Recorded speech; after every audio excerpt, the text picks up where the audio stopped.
What's up, dudes and dudettes? You know, we're here to talk about a fun double feature of Teenage Mutant Ninja Turtles Mutant Mayhem and the Meg 2. And I have a special guest with me today. The Pixar expert has returned for a fun I've been gone a while. I know I've been gone a while, but the world still needs the Pixar expert. And I'm still here. And people have been asking me if I'm back. And I haven't really had an answer. But I'm thinking, I'm back. Definitely. So guys, we saw both movies. We're going to give you both thoughts on both of them. We're going to start Turtles. This will both be non-spoiler reviews. Exactly. But we will kind of lean into, if you guys don't want to know anything about the movies whatsoever, we will kind of lean into a little bit. So first thing you need to know about, not about the Meg, but the first thing you need to know about Turtles is there is a mid-credit scene. Yes. It is, for us, if you are a Turtles fan, this is probably one of the best deep-cut teasing of a villain or a character end credit scenes that you will ever see. Exactly. That much I will say. I'm not going to reveal what it is until we do the spoiler talk on Sunday, but for now, just know, I guess today's Sunday. Well, we'll spoiler talk later this week at some point. But so this is just going to be our first thoughts on the movie, what we think of these movies, what our scores are for them. We're going to run down everything, how we feel, because we are both big Turtles fans. We know where our Turtles rankings are. We know what movies we like. We know our favorite Ninja Turtles. So we kind of have it all down to a science. So let's talk about, so we're going to do this kind of interview style. So I'm going to ask Trevor first what he thinks of the movie, and then I'm going to give my thoughts. So Trevor, what did you think about Teenage Mutant Ninja Turtles Mutant Mayhem? Well, let me just start off by saying this is absolutely one of the best Turtles films that I have seen in years, you know. Basically, this is a huge, one of these things is it's a huge forgiveness to those who watch the Michael Bay Turtles movies. And basically, the animation style was amazing. It was like a Spider-Verse kind of animation style. Though I wouldn't say it was better than Spider-Verse, but still, it was very great. The action was really cool. I love the art style. I like that it was set in like I like the New York, Brooklyn hip hop style setting that it was in. The voice acting was great. You know, I like that they went a little comic book accurate with April O'Neil, well, sort of. Yeah. I also definitely enjoyed the voice actings of like John Cena, Seth Rogen, as well as Ice Cube as Superfly, who is really cool. I definitely think if you're a Turtles fan, definitely go see this movie. There are a couple iffy points, but definitely the characters are fun. The story's fun, you know. I definitely recommend this for any Turtles fan, you know. If you like this kind of artwork, comic book style of animation, and if you're a Turtles fan, this is definitely the movie for you. I agree mostly with a lot of those points. I do have some things that I will say in mind. So yeah, this is a fun Turtles movie. It does kind of have that Spider-Verse thing where you see flashy animation, and you're like, this is really cool. But I've been a Turtles fan all my life, as you can see from my shirt. I got the Technodrome, I got all classic Turtles things. And there are different era of Ninja Turtles fans. Now, I will say this. Now a lot of people, you look at my shirt like, oh, he's an 80s Turtles fan.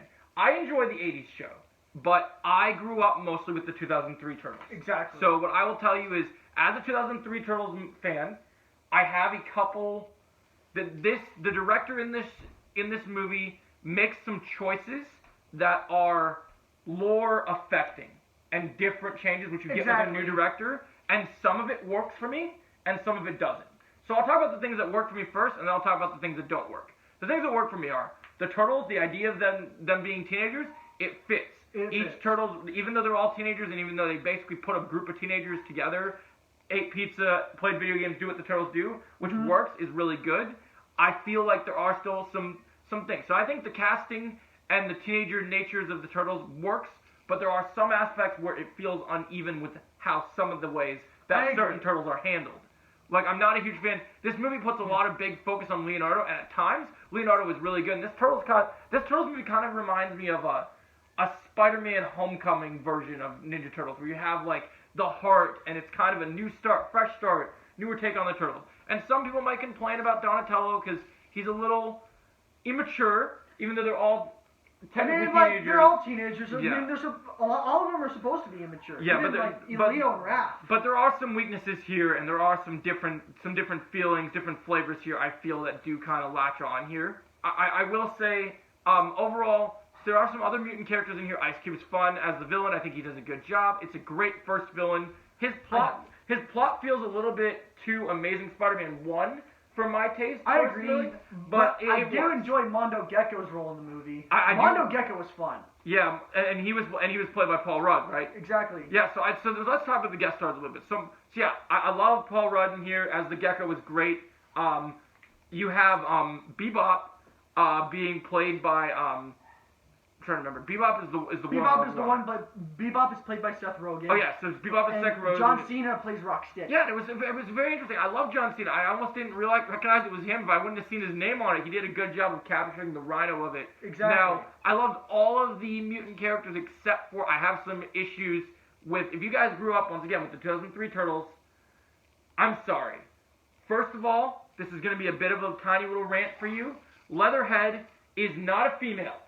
I'm just going to say that right now. Yeah, sometimes gender swapping doesn't work. And this time it did not work. Leatherhead is supposed to be like a hulking like turtle with like big like chained arms, and he's a killer it's like Killer Croc but in turtles. Exactly. Like he's very terrifying. And so I don't appreciate this new change. I get what you're trying to do, but you already got a lot of other support for the female fans. Like they can get into April. They have other leaders. They don't need to have a Leatherhead that's kind of and it's kind of felt really stereotypical trying to tie him to the Bayou and like her and try and make a joke out of her. She didn't have very much screen time, so that kind of disappointed me. That was a little iffy. So that's one of my issues, and then my issue with my issue with some of the inconsistencies of the turtle. But overall, I guess the other thing I would say is one thing I will say is if you guys have watched the Ninja Turtles movie and like, oh, I love the Ninja Turtles, but sometimes I feel like Splinter always takes a back seat. I feel in this movie, Jackie Chan is probably the MVP of this movie, and I agree. And I have seen 2 Jackie Chan and John Cena movies coincidentally this week. If you guys haven't watched my drunk view with Connor yet, check out my drunk view on Hidden Strike. It's not a good movie. Watch the fight scenes on YouTube, but this one is pretty good, and I think it will grow with more people look at it. I think it's fun. It's a fun Turtles movie. It's not best movie of the year. Exactly. It's not best team movie of all time, but it is pretty good. Our favorite Ninja Turtles movie is TMNT. Yeah, I'm still holding on to TMNT, and you'll see in my my ranking video, I'm going to rank all the Turtles movies for you. But I guess our final thoughts on this, stay for the mid-credit scene. It's awesome. The mid-credit scene, honestly, besides Splinter getting awesome action scenes, which I think there are some really good action scenes in this movie, really fun moments, a lot of MCU jokes, a lot of fun little things. And the MCU jokes in this movie, they work. They work. They work more than MCU. They work more in this than they do in the current MCU right now. Yeah, I'll say this. I think Seth Rogen did a great job of kind of bringing together how everything works here. I think they did that brilliantly. So now we're going to give our separate scores for Turtles, and then we're going to move into our next movie review. So Trevor, what you said you would recommend Teenage Mutant Ninja Turtles Mutant Mayhem. What will you score this movie for you? Okay, so let's see. I would give this movie. I would give it a 7.5 out of 10. That is coincidentally interesting because that's exactly what I was going to give this movie. It is not an 8. It is a 7.10.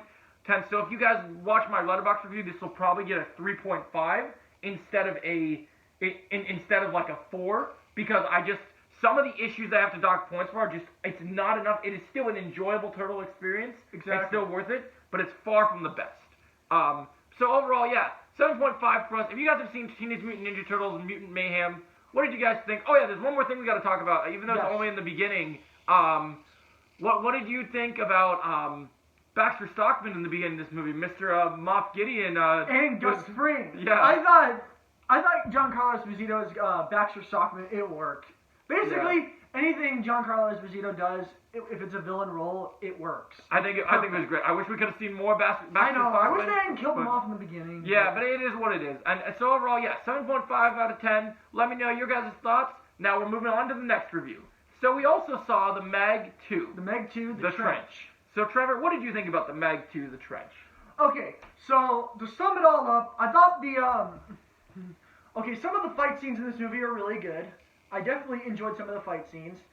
I honestly, I'm still trying to debate whether I like this better than the first, because while I enjoyed this movie, I mean, there are some issues I have.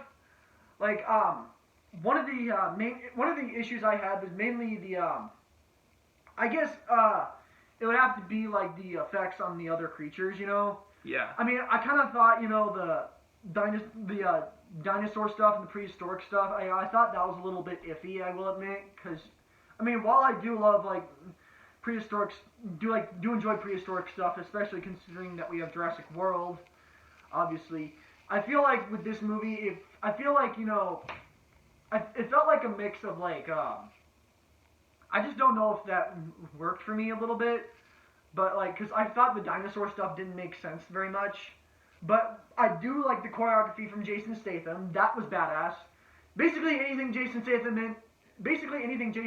is in, it's worth watching. If you want to see him beat the shit out of dudes, Yeah, it's always it works, you know. Yeah, I will say, I think that this movie, for me personally, especially with the first movie having a certain actress I'm not a huge fan of, being Ruby Rose. If you guys haven't watched that rant, you guys will know my thoughts on her. But I feel like this movie we didn't get a lot of the assembled cast in the first movie because they had like a mixture of so many characters. I feel like they didn't balance all the characters' arcs there. Exactly. And it just like, even though Statham knows how to deal with the Meg, I feel like in the first movie, he kind of took a back seat and just kind of, I'm scared, I don't know what to do. And this movie, he takes more of a leadership role and really just kind of comes through. And like we said, I like that this movie kind of has this terrorist plot and you have this action. And it's got very satisfying moments like when the villains get killed. You cheer because you're like, you hate these people, and then they just die, and you're like, yay! Statham's dialogue, it just works.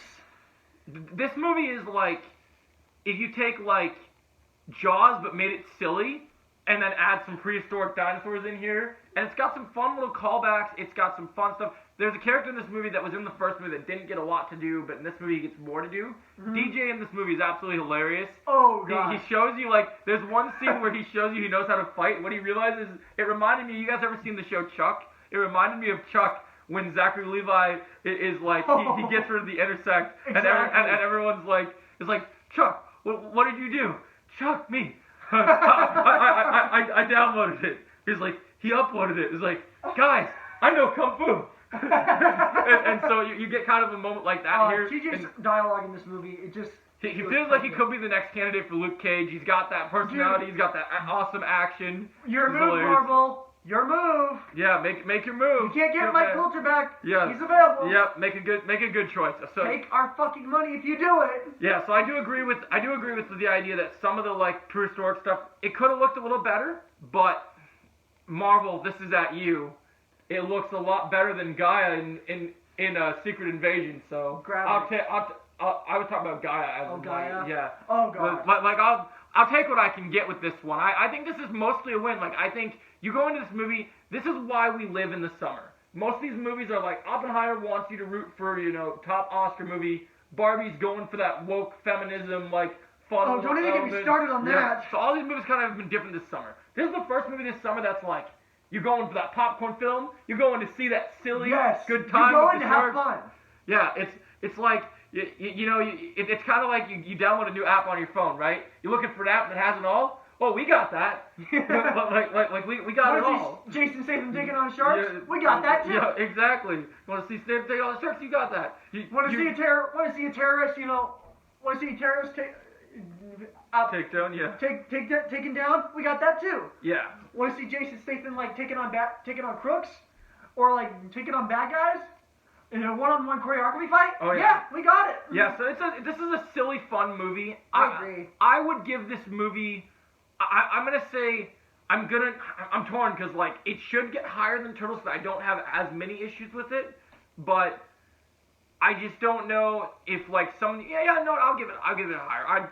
I'll give it one more over just because even though Turtles is a better written movie, I think this movie as a fun time, I'd say I'll give it an 8. I think 9 is a bit too high because it's like, oh, this is excellent. But I think you could give this 4 stars or you could give this an 8 out of 10 and feel confident of it because there's so much fun to be had. And the issues, much as the prehistoric things are issues, everything else is minor. I feel like the positives outweigh the negatives. I here. agree. And I think that really works. I can easily give this movie an 8.5 out of 10. I think 8.5 is great. That makes 8 or 8.5.